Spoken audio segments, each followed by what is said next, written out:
You're right, you lot. Hi, I'm Tom. I'm a guitar teacher from Essex in England. Some of you may know me, some of you may not. But what I'm going to be doing today is teaching you how to play by ear. This is a really handy skill, useful in loads of different ways. Mostly because if you hear a song and you might want to play it, there may not be anywhere you can actually learn it. Especially if it's a brand new song. So say, for example, if there's, I don't know, a brand new Olivia Rodrigo song or Ed Sheeran song, it's just been released on Spotify. No one's had enough time to learn it, to teach it to you, whether it's on YouTube apps or one-to-one lessons and things like that. Whereas if you can do it by ear, you can start learning it the second you start hearing it. And it also gets you listening to the sound you are producing as a musician. Now, lots of us have seen the first round of X Factor and Britain's Got Talent and all of that stuff, and someone comes out and says, "Yeah, I'm a singer," and they're not, are they? They sound like an animal in pain.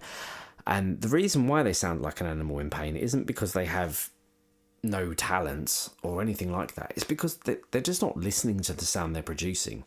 So they'll keep making a sound which isn't very nice, but they're not able to notice that, and so they don't fix it, so it just kind of keeps getting worse.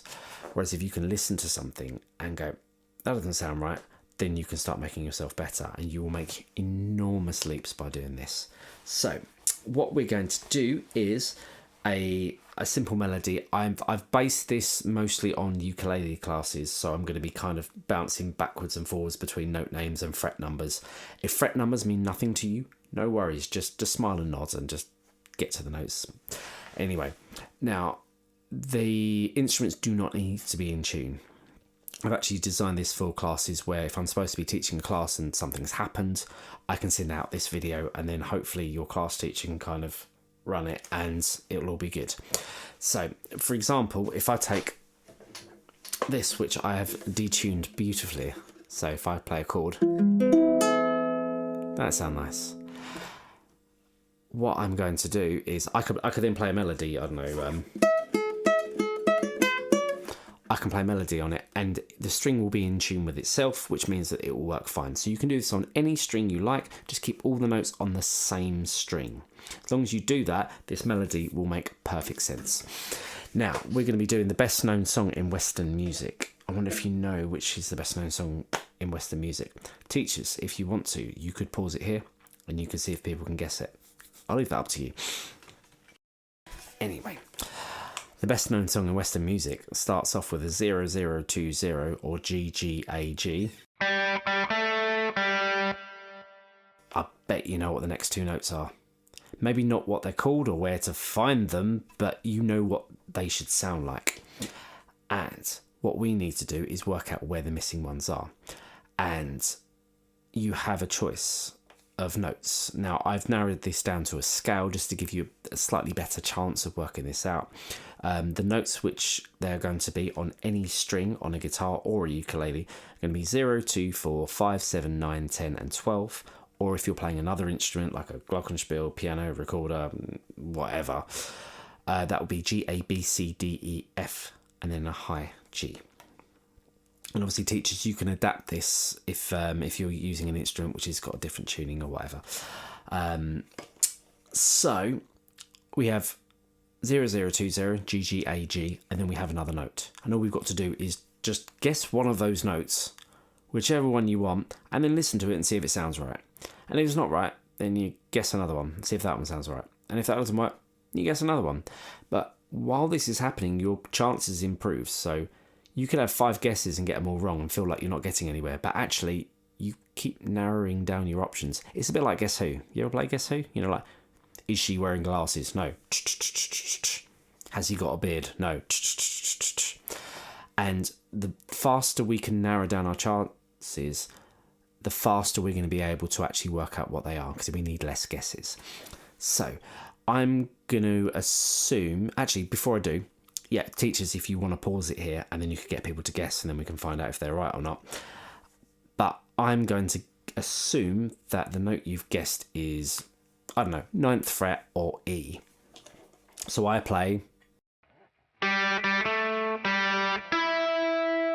Does that sound like the right note? Hopefully most of you have said no, because it's not the right note. Yeah, and then you just guess another one. So, I don't know, 10? It's definitely not that one, is it? And so we're going to work our way through this. Now, the important thing is that you are only using those notes which should be on the screen around here somewhere. If you guess extra notes, for example, 3rd fret, 1st fret, 6th fret, 8th fret, or 11th, none of those are in key, and so they just won't sound right. It will only use the notes which are provided. It won't use any other ones. In the same way, it won't for like if you're using a different instrument, it won't use any sharps or flats. So it won't be A flat, it won't be E flat, it won't be D sharp or any of those. So we're looking for the next note in the sequence, which sounds like this.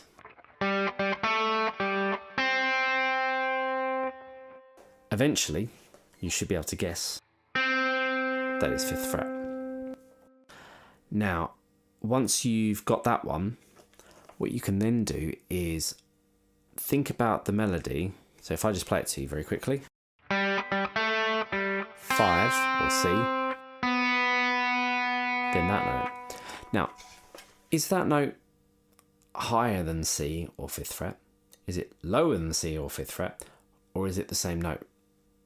If you can do that, then your choice of 8 notes then shrinks. So, is it higher, is it lower, or is it the same?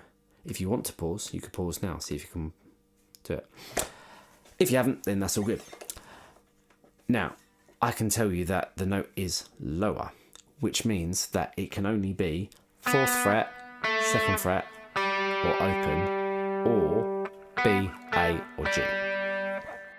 That gives you a 1 in 3 chance. That's pretty good odds, yeah? Then you just play your way through it. So 2nd fret, no, it's not 2nd fret, or A. 0 or G, no, it's not that one either, is it? Pretty obvious, isn't it? It's got to be that one, 4th fret or B. And what we're going to do is we're going to work out the next line in this melody, which goes.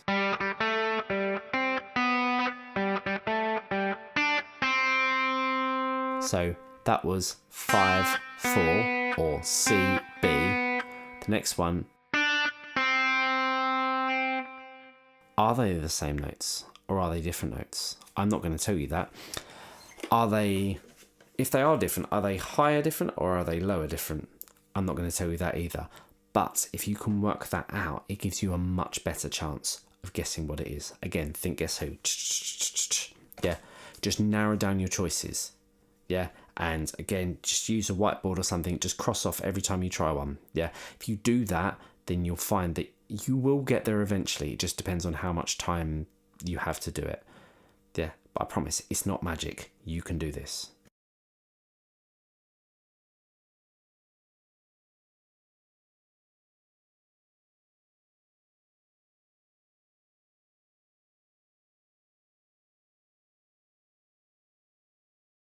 Welcome back. So hopefully a few of you have worked out where those missing notes are. I'm going to move on to the next line. Now, what I'm going to do is I'm going to give you a little bit of help with this one. I'm actually going to give you the physical shape of the notes. And if I, very quickly, I'm going to do this for the ukulele players with numbers. Actually, I can probably do both. So if I write 0, 0, 2, 0, 5, 4, or G, G, A, G, C, B, like that. If I hold that up there, as you can see, this is like super high tech, right? Anyway, what you should notice is that as the melody goes higher in pitch, it also goes higher on the page, which is exactly how standard notation works. But what we're going to do is I'm going to give you the shape of the notes. So we're going to do 0, 0, and I'm going to put the blanks as X's, as in the unknown.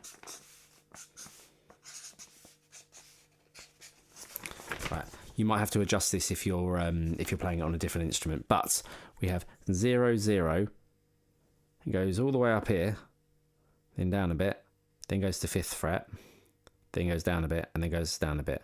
So if you are playing on a different instrument, that will be G, G, then something, then something, then C, then something, then something. If you understand how this is working, the notes are going quite high up, and it goes down a bit, then it goes down a bit to 5th fret or C, then goes down lower than C or 5th fret, and then goes lower than that. If you use a bit of brain power, there's not many options which it could possibly be. Yeah? So da da da da da da da. Apologies for the singing. I'm not a singing teacher. But that's what I'd like you to do. Now, teachers, if depending on how you're doing, if you're feeling friendly, you might give them this note. But I'll leave that up to you. See how they get on.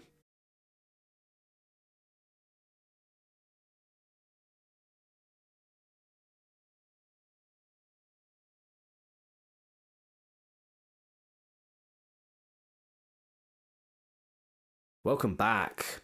If you got this far, congratulations. I've done this with an awful lot of classes, and many of them don't get this far. So if you have, well done you. Now, the last one, I'm not going to give you as much help. The second line is quite easy to work out, broadly speaking. Some of you might have needed more time, but I promise you, it's not too bad.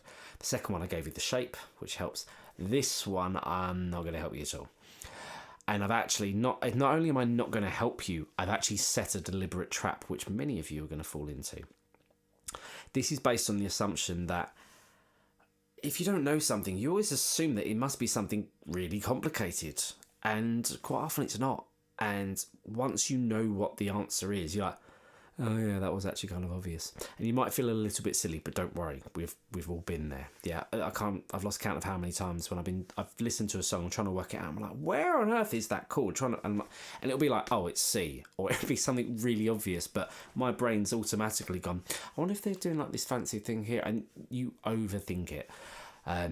So I've removed a deliberate note. Now, teachers, obviously, you can then start filling in these notes as you want to, and that's entirely up to you. Just judge it based on how much time you have left.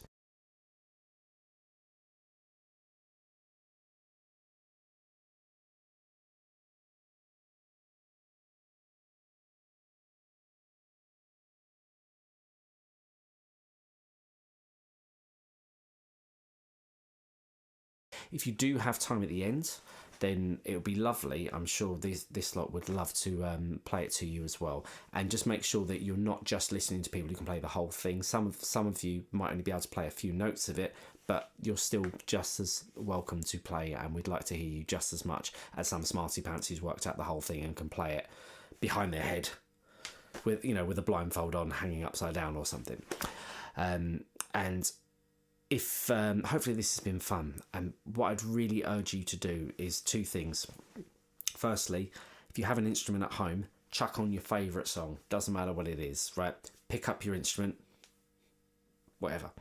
I'm not entirely sure what this is, but whatever it is, just start hitting some random notes. Yeah, you can be methodical with this. So if you have a whiteboard, yeah, you can literally just write down, a load of notes, all the notes right? Or hopefully all of them, all 12 of them, and then work through it and kind of think, well, does that one sound right? No? Okay, cross it off. Next one? No, it's not that one, cross that one off. Eventually, you will start getting there, and it's a skill which you just develop like anything else. The second thing is, if you really, really want to get good at playing a musical instrument, this actually applies to much more than that. It applies to sports and loads of other things. But what I'd really recommend you do is record yourself and listen to it back. But when you listen to it back, don't be mean to yourself. It's really unhelpful. Yeah, listening back to it and being like, oh, it sounds rubbish, I'm no good, is about as helpful as going, oh my God, I'm amazing. Yeah, neither of those approaches are going to make you better at what you do. Yeah, you're not going to learn anything from that. However, if you can listen to it and go, that bit doesn't sound right, something's going on there, doesn't matter what it is, and you may not even know what you're doing wrong, but the minute you can narrow it down, you're then on your path to actually improving whatever it is. So take, for instance, if you're a singer and you might be singing something, you record it and listen to it back, and you're like, yeah, sorry. Oh, what just happened there? My voice went really funny when I sang that line. Or on guitar, you're like, oh, it was fine, and then I played this note and this weird thing happened. when that happens, then you're able to narrow it down and go, okay, what am I doing at this point? And then you've got the ability then to speak to a music teacher and see if they can advise you if you're lucky enough to have one. Or you might be able to Google something, maybe look up on YouTube, because the chances are whatever difficulties you're having, so have the rest of us. We've all been through that, and it's very easy to look at someone who's been playing for years and just assume that they came out, when they were born, they were just like this mad freaking virtuoso player when they weren't. Like every great musician, started off with less ability than you have right now. Yeah, so you can all manage this. So take that with you. Hopefully that's been lots of fun, and I look forward to seeing you next time. Take care.